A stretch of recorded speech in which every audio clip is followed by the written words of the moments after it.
अगर आप भी चाहते हैं तो चैनल को सब्सक्राइब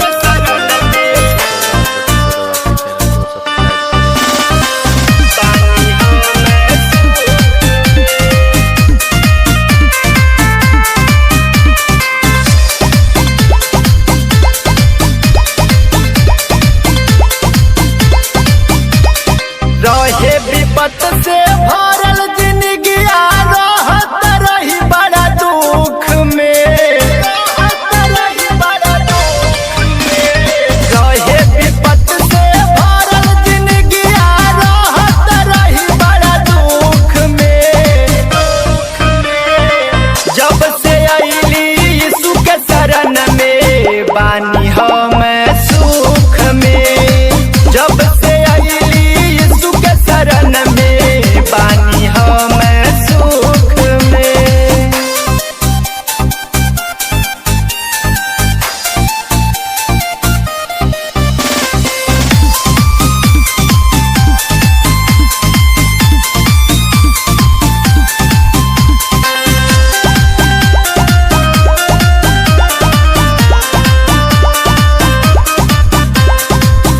घरवा में हो खतरा है हरदम कलेश हो। महिमा भइले यीशु जी के बदलल परवेश हो। बदलल परवेश हो। बदलल परवेश हो।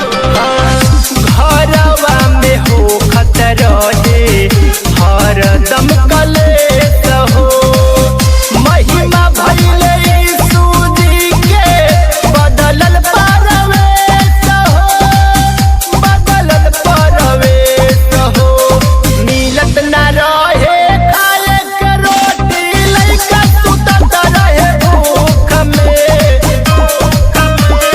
मिलत ना रहे खाए के रोटी लइका सुतत रहे भूख में। जब से अइली यीशु के शरण में बानी हम सुख में। जब से अइली यीशु के शरण में बानी हम सुख में।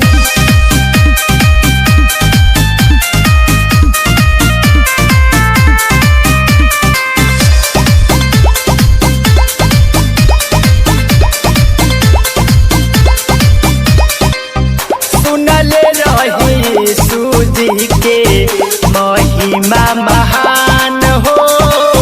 प्रभु जी में शक्ति होला गइली हम जान हो। गइली हम जान हो। गइली हम जान हो। सुनले रही सूजी के महिमा महान हो। प्रभु जी में शक्ति होला गइली हम जान हो। गइली हम जान हो।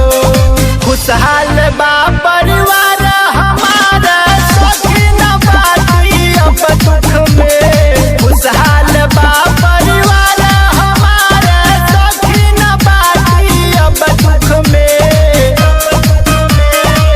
जब से अइली यीशु के शरण में बानी हम सुख में।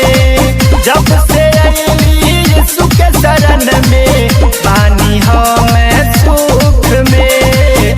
जब से अइली यीशु के शरण में बानी हम सुख में।